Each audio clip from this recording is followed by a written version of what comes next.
Okay, so let's jump right in. Today we're looking at Tanzania's upcoming 2025 election.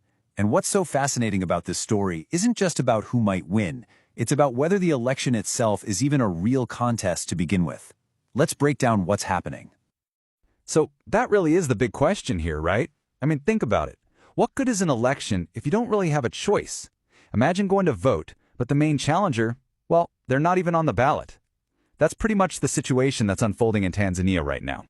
And this one fact, well, it pretty much sets the stage for everything we're about to talk about.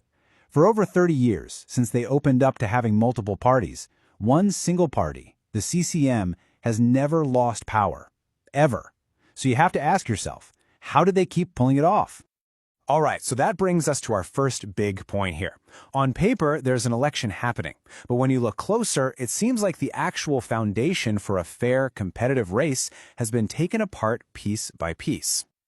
Okay, check this out, because this is where things get really wild. It's a total paradox. Back in 1990, under a one-party system, you had about 7.3 million voters. Now, in 2025, you have 37 million. That's 5 times as many people who can vote.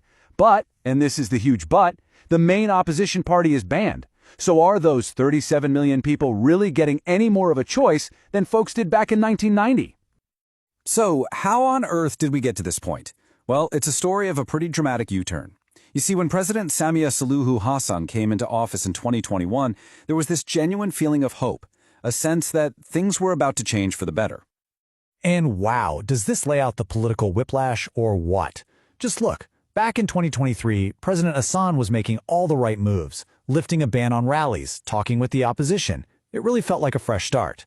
But then, you blink, and it's 2025. The reality?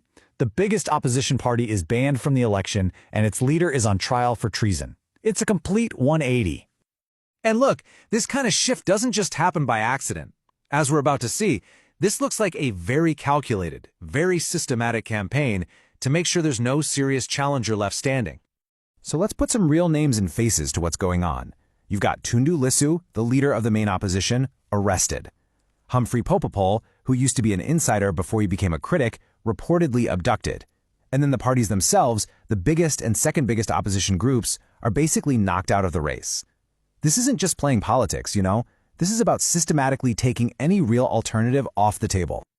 You know, this timeline really shows that what's happening in 2025 didn't just come out of nowhere. It's a pattern, and it's been building for years.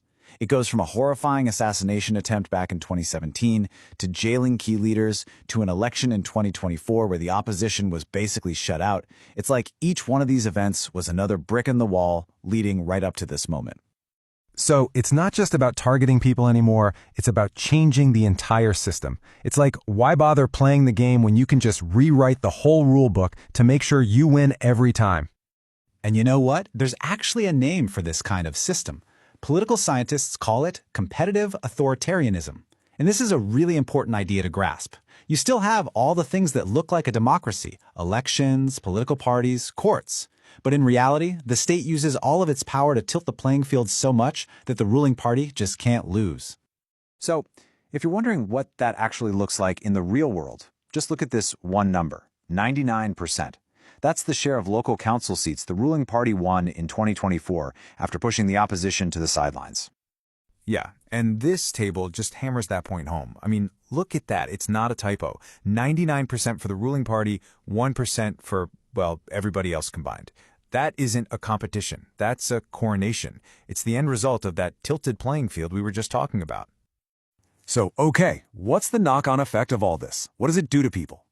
Well, take a look at the country's youth. A recent poll found that only 29% of them believe elections actually reflect what the people want. And get this, that's a 14-point drop in just a few years. You've got a whole generation of young people basically giving up on the system. And this is where we get to the really big stakes. Because this isn't just about who wins one election. There's a very high price to pay for choking off democracy. And it feels like Tanzania is standing at a major crossroads. And the risks here, they are absolutely real and they're serious. When people feel like there's no democratic way to change things, frustration just builds, and that can lead to instability. It spooks investors, which creates economic uncertainty, it pushes young people away, and it creates what's called a legitimacy deficit. The government might win, but nobody at home or abroad sees it as a legitimate victory. And don't just take my word for it. Listen to how the Horn Institute puts it. And they don't mince words. They say a major political crisis is imminent, and that it could even spill over and affect the whole region. You can actually see this disillusionment in the numbers. People are just checking out. Look at the voter turnout. It went from over 67% in 2015 down to just about 50% in 2020. That's a massive drop. It's what happens when people start to feel like their vote doesn't really count for anything. Okay, for our last point, let's pull the camera back a bit. Because what's happening in Tanzania, as troubling as it is, isn't really happening in a bubble. It's actually part of a much bigger and pretty worrying trend in the region. These tactics we've been talking about, using the law to kneecap your opponents, keeping up the appearance of an election while gutting the actual competition, it's basically a playbook. And we're seeing similar moves in other countries, like Uganda and Rwanda. It's this idea of a managed democracy, where you get the show, but not the substance. And all of this leaves us with a really big, kind of uncomfortable question.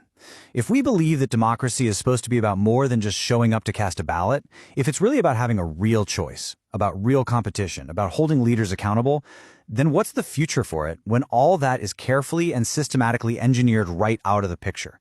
That's definitely something to think about.